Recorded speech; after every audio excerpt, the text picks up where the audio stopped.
Arne Astrup, first of all, do we stick to the current dietary requirements? No, we are not. It's only a small proportion of the population who's actually following the guidelines. And in some way you can say that's good, because we have realized that we have not really been corrected in the past. And some of the dietary advices we have been giving have been incorrect and wrong, actually. So I think there is a need to modify some of the conclusions. When it comes to dairy products and milk and cheese and these products in general, should we be following the requirements then? I think it's currently it's recommended that we should drink some milk and have cheese and yogurts, etc. And I think the current evidence is definitely supporting that. I think the new stuff is that we have generally recommended people to stick to the low-fat versions, but there's more and more that suggest that the saturated fat that we find in dairy products is not harmful as we believe, but actually may be beneficial. And that's particularly the fat we see in cheese and fermented products as yogurts. Is there something you can tell us about that? Because when it seems milk as opposed to yogurts and cheese, there seems to be a difference. Is there an explanation behind that?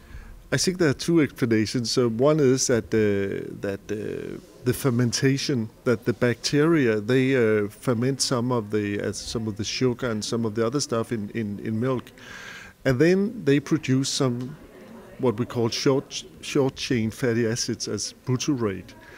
And apparently these products seem to be absorbed and come into the bloodstream and have some beneficial effects in the body.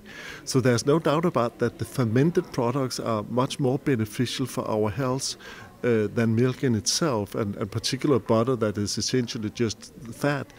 So I think we have started to distinguish between the different foods and acknowledging that the food matrix, all the different, there are 10,000s of different components of a cheese, and they may actually differ from cheese to cheese. But definitely there's something that is positive, and we know that some of this bacterial stuff they produce are good, but also that in cheese this is up-concentrated milk.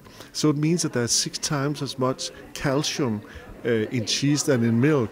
And that calcium will actually, do a lot of stuff, reduce blood pressure and also prevent us from colonic cancer, and have other effects where it modifies the effect of fat in the cheese.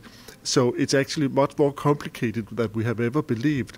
But it also means that we are moving away from the more general advice that you should reduce your intake of saturated fat, because we need to tell people what sources of saturated fat should reduce and from which foods, because it's a bad idea to reduce your cheese intake.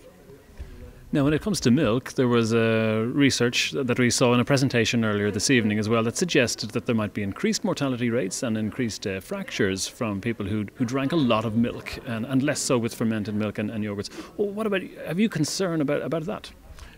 I'm concerned about the conclusions from the study, not the study in itself. I'm concerned because the conclusions goes against multiple similar studies, population studies that have been conducted all over the world.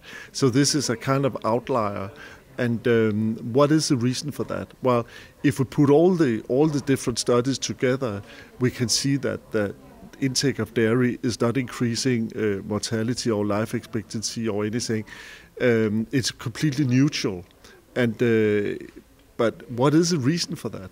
And the problem with many of the population studies that are been doing is that you can see those who who drink a lot of milk, that they are very different from those who don't drink milk or drink or moderate amounts of milk. Typically, they are more smokers, they are less physically active, and they have shorter education, and is a completely different socioeconomic group with a completely different lifestyle. And it's probably their lifestyle that is increasing mortality, not their milk intake. So the high milk intake is just a kind of marker of a certain lifestyle that is linked to a socioeconomic group. And we know there are huge socioeconomic differences in health and actually in life expectancy. Some areas in around in Denmark, around Copenhagen, there might be a 12-year difference in life expectancy, and that's completely due to smoking, physical activity, drinking and diet, etc.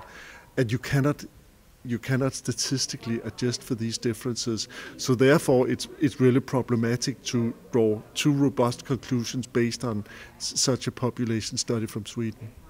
Do we know for sure, though, that the socioeconomic factors are also linked to high milk consumption? Well, it really depends on which country and where you are. And also there are some time trains that have changed dramatically. But you should think about these population studies. The first recording of their dietary habits was maybe done 20 years ago.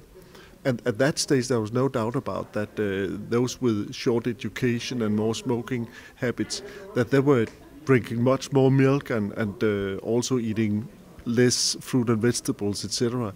So, but in Japan you see the opposite, that those who drink a lot of milk are the most rich people with long education, etc. So they have a reduced mortality and live longer. But that's not because they drink more milk, it's because they are more well off and have a generally more healthy lifestyle. So final question, should I drink more milk, less milk, or limit the amount?